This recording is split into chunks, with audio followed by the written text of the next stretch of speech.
seems to be a lot of confusion around how to utilize Instagram for business. And I totally get it. When you've been utilizing this platform for, checking in on friends and family and like sharing things about your personal life with all of your followers that were like people from high school, it is a different learning curve when you have to start utilizing it for business. And it really is a totally different approach. And I know we've talked about this multiple times. I mean, there's algorithms to consider, hashtags, followers, DMs, stories, IGTV, live video. It can be crazy overwhelming. Trust me, I've been there, right there with you, to even know where to start to focus your energy. And on today's episode, I'm going to help you understand what exactly is value. You know that you need to provide value on social media so that you can get engagement, so the algorithm can work with you. But what is even value? And we're going to uncover what that is today and give you some things to think about and how you approach Instagram so that you can start utilizing it in a businessy kind of way so that you actually get clients off of the platform. So I talk about the algorithm more in depth in episode 2 of the Lessons of a Lashpreneur show. So I highly recommend going way back over 70 episodes ago to listen to the algorithm talk so that you have an understanding of what is the algorithm, why does it exist, and how you can actually utilize it to work for you and not against you and not be so fearful of the algorithm. So whether you like it or not, the algorithm is going to play a major role in how you approach your social media marketing strategies. So knowledge is absolutely power in this case. So the more educated you can get on how the algorithm works, and yes, it does change and shift. Every time I know they're experimenting with the algorithm is when I start seeing accounts that I completely forgot I followed, or like people's personal profile posts coming up that I hadn't even thought about in years. That's how I know they're switching up the algorithm to start showing me different things, because it's not like I engaged their profile. They're actually experimenting with the algorithm and changing something up that I'm now starting to see different stuff in my feed. Oftentimes you also see you're starting to get a lot of the one same type of ad. So for instance, I've started keto recently. And so yes, I've been looking more in keto things and I can tell that there's more ads being targeted towards me. But if I stopped keto and then like 8 months later, I saw a bunch of keto stuff, I know that the algorithm is shifting and changing because it's not something that I have actively been engaging with, that they're pulling back from past content. So something's switching about the algorithm. Anyways, that's just kind of my little hypothesis on when they shift the algorithm and do little changes. That's not things that you really have to worry about from a business point of view. It's the big things that you need to just be paying attention to and aware of. For instance, did you know that they're getting rid of likes? Now, those of you, I believe in Canada, have already lost likes, the ability to like, or even the likes on people's posts.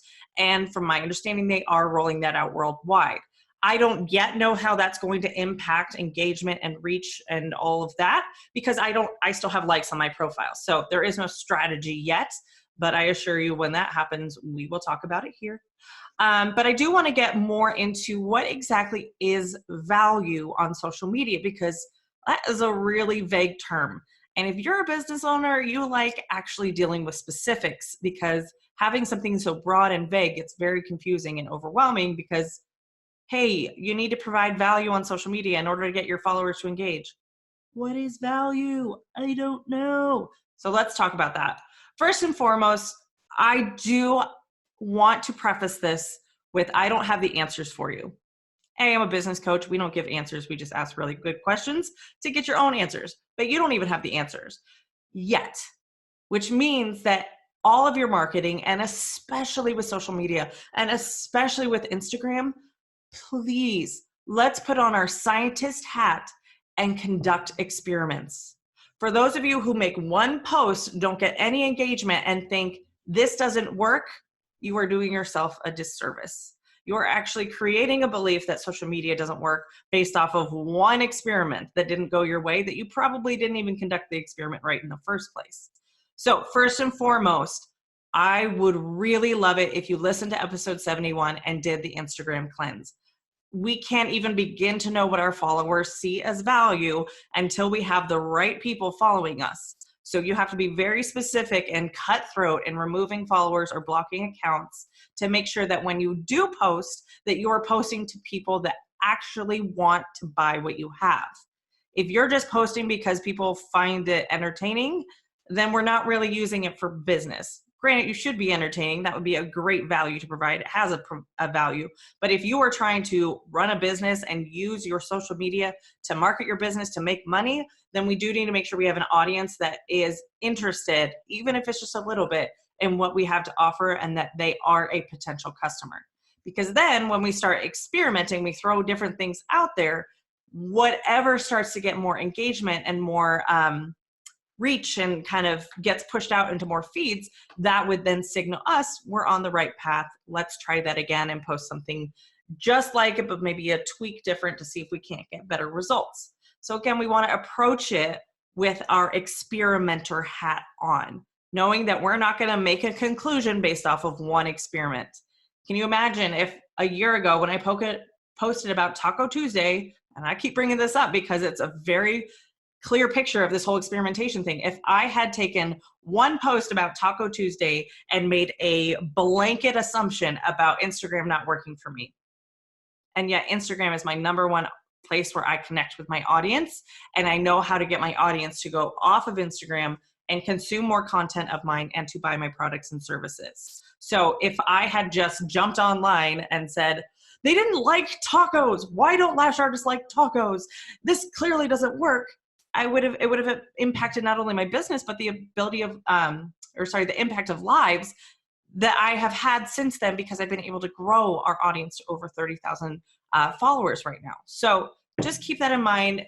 Don't be so dramatic that if one post or 7 posts or even 20 posts don't get you the result that you want, that we just all of a sudden write off the platform. And that can apply for any aspect of marketing. Just because it didn't work one time doesn't mean that it doesn't work. It just means we need to test it more. And that kind of leads me into my second point, is looking at metrics. We can't grow what we don't know. So cheesy, but so true. If you are not tracking metrics, how the heck are you supposed to know whether it's working or not? Again, it's like the statement of value. What is value? Okay, so what is a good engagement? What engagement are you going for? Do you even know? Most people are like, oh, my engagement sucks. And when I actually do the calculations, they are killing it. But their assumption is that because I don't have the numbers that I see the accounts that I follow that have tens of thousands of followers, then I must not be doing good enough. So to put this in perspective and to give you a formula to actually calculate your own engagement. And again, if you're in a different country where they've taken away likes, I would just do a Google search of how to calculate your engagement without likes, because it's probably a different formula, and the reach or the engagement percentage may be different. So average Instagram organic engagement, so this is without money getting involved, just organic engagement, is anywhere from 1 to 3, maybe 4% as an average. Average 1 to 3%. Now, some of you are like, that's so low. Facebook is like 0.1% if you're lucky on a good day and you're consistently posting. So let's be grateful for this free marketing that we have the opportunity to do, because basically on Facebook, you kind of more or less either have to do live videos consistently or you have to pay to play. So if we're calculating organic free engagement is anywhere from 1 to 3%, that means if you have 100 followers, then you are killing it if you get 3 likes, because that's the engagement. Right now, again, with likes still being irrelevant here in the US, if likes and comments are considered engagement. So if you're getting 3 likes, then you're already doing on the high end of the average scale of engagement. So if you're getting like 7 likes on a post, you're already killing it. So I just want to put you in that perspective of what is average, to set your expectations in reality, and not like, I have 100 followers, I should be getting 20 likes a post. That would be a post that slayed it, right? Like that is a post that I would try to duplicate as much as humanly possible. So for you to be able to figure out what your specific 1 to 3% average engagement rate is, or what your posts are currently doing, you're going to take the number of likes. I would take like your last 9 posts, and I would do number of likes plus number of comments. You'll get one specific number, and then you're going to divide that total number of likes and comments together, divided by the number of followers. Now, here's the thing. If your last 9 posts span over like 6 or 7 months because you're not consistent, I would just stick with some of your more recent posts because you're not going to know what your follower count was exactly like 6 months ago. It could be, off by 10 people. It could be off by 1,000 people. It just depends. So once you get that number of total number of likes and comments divided by your number of followers, then you're just going to take that number, which is a percentage, and put it into a percentage by timesing it by 100. So it may say 0.027655, whatever. And you times it by 100, it'll tell you it's 2%. So you'll kind of get an idea of what your posts are on average doing. That way, when you go to kind of say for the next 3 weeks, you're going to experiment with different types of posts and just see what connects with your audience. Because again, we kind of have to do some research and some figuring out of what will connect with them. Then you can go back and look at those last 3 weeks of posts and see if there is a post that spiked engagement. So maybe instead of, maybe you're averaging 7 likes and comments and you have 100 followers. Again, we're at like a 7% engagement rate. And all of a sudden you had like 14 likes and comments. That might be an indicator to me that I touched on something in this post. So I want to look at that post a little bit deeper. Was it a picture? Was it, maybe I use a different picture, but the same caption, and see if I don't get the same, get a same result or a different result. Maybe I use the same photo and a different caption. Maybe I just change up the angle a little bit because I took multiple photos of that client. Just trying to experiment with what was it that connected with the audience? What was it that got them to like or take the time to comment? So I want you to just be aware of the metrics so that you're not looking at me going like, my engagement sucks, when after I do the calculations, I'd be like, your engagement is better than mine. And this is also another disclaimer that the bigger your account gets, the lower your average engagement will be. So it really depends on industries and a whole bunch of other stuff of what the average engagement is. But if the bigger your following is, the lower your engagement will be, just because it's a numbers game. So it's not always good to have a whole lot of followers, I'm just saying. And if you're a solo lash artist and you only target local clients, you don't need a lot of followers. You don't need more than 1,000 would be a lot of followers for a solo lash artist, because you really only need like 50, 60, maybe 75 clients. If you're doing 75 clients, you might want to raise your prices. But total for you to be like beyond fully booked. So again, it's a numbers game. All right. So what is value now that we've kind of set our expectations in reality and kind of understood how to approach the platform for business? So it really depends on who your audience is. So if you're listening to this and you're trying to target lash artists, not lash clients, then your value that you provide will be vastly different. And I'm not going to get into lash art if you're targeting lash artists as your audience or your business, just because that's something that we can get more in depth in, and that's something that I teach inside of the Lashpreneur Society in our Grow module, and something I'm going to be teaching in our mastermind that we're launching this January for those that are doing high-level business in the 6-figure and above range. But for those of you that are targeting lash clients, we're going to get into what really is value for lash clients. And again, I don't have the answers for you, but I am going to share with you 10 questions to be asking yourself that you can then uncover what it is that is value to a follower. Instead of just having this vague term of value, you're going to have answers. When you ask yourself these questions and you get answers, that's going to be the value that you provide, that any lash artist can provide their followers. So here are the 10 questions you'll want to ask yourself and start brainstorming about, so you can know what type of value you can provide your followers so that you can be seen as the authority and the go-to lash artist in your city. So the first one is, what might someone want to know about eyelash extensions? That's a vague question, right? But think about what your clients want to know, your current clients. You can even ask them all these questions and then know what the value is that they perceive it to be. Second question, if someone has never, ever had eyelash extensions, what might they ask you about and how would you answer? So oftentimes lash artists assume that anybody following them knows everything there is to know about lashes. But the opposite is often true, that sometimes they just follow you because they're interested in learning more about lashes because they have no idea what it's about. And I get it. In some cities, it's super popular, but there are also people who are looking to understand, why is this such a trend? Why would I choose this over mascara or magnetic lashes? What is the big deal? Those are all questions that you can be answering on your feed. Third question, what is the most common question you get asked? Go back through your DMs, your emails, your text messages, and brain dump. Always be brain dumping. What questions do people ask me? Do you have an FAQ section on your website? That would be another thing to be able to not only create like little mini blog posts or full-on blog posts about it, but also taking that to social media and using those for posts and answering questions. Fourth question is, why do you love eyelash extensions? There's probably, and I'm not talking about doing lashes, I'm talking about wearing lashes. Why do you love having lashes on? That can be a great connection point for you and a potential customer. If you've never had lashes before, and I get it, some people are allergic and some people just can't wear them. I understand that. But that could be a question that you could also ask your clients of, why do you love wearing eyelash extensions? And then you can use that for social media content. Question number 1, 2, 3, 4, 5. Why does your favorite client love eyelash extensions? So this is kind of a piggyback on the last question.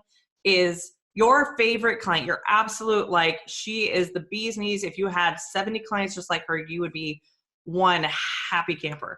Why does she specifically love eyelash extensions? She's probably already told you a million different ways, but get her to keep asking and be intentional about writing it down so that you can craft a post around that. Next up, what are the top 5 benefits of eyelash extensions? If you can't come up with 5 benefits of eyelash extensions, you might need to take another training, or you might need to go get lashes done yourself to be reminded. You should be able to come up with at least 5 different benefits.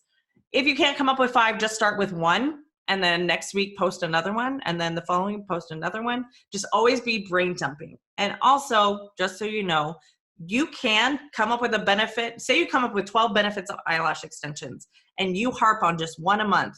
Next year, you can start repurposing those same posts. People have a very short attention span. So if you posted something 6 months ago and you reposted it today, the amount of people that would probably remember that they saw that post and liked it and commented on it back then is going to be very small to none. In fact, we use this strategy quite often where we repurpose past content that works really well because we know it connected with their audience. We don't necessarily have to reinvent the wheel because we're growing so rapidly in our social feed that there is a large percentage of our audience that wasn't even following us back then when we originally posted it. Next up, what is a common belief about lashes in your city that couldn't be further from the truth? So back when I was trying to craft what made me unique and special compared to my very saturated market here in San Diego, the common belief, and this is still out there, not as much today, but the common belief was you could either have eyelash extensions or you could have healthy natural lashes, but that eyelash extensions were going to destroy your natural lashes. And it kind of was the case because I came into the lash industry when 0.20s were like common. I even have a tray that I keep to kind of remember where I came from of 0.25s.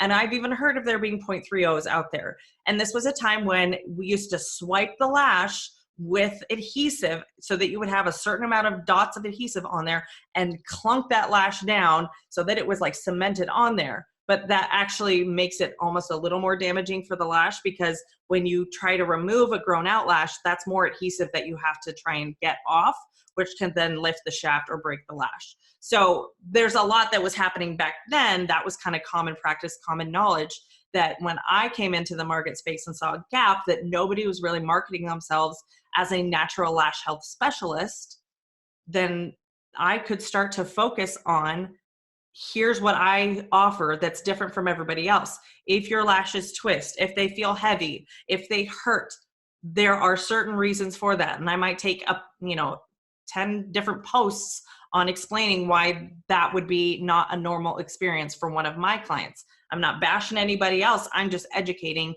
a follower on why, if they've had lashes in the past and they twisted, why that might be. So if you can think about what is a common belief that you're like, no, that's not true. That's not true about lashes. Then you can start to share those types of posts to help keep your followers informed. Speaking of informed, informed. How can you help a potential client make an informed decision on how to select a lash artist? Again, we kind of have this assumption that our clients should know everything there is to know about picking a lash artist.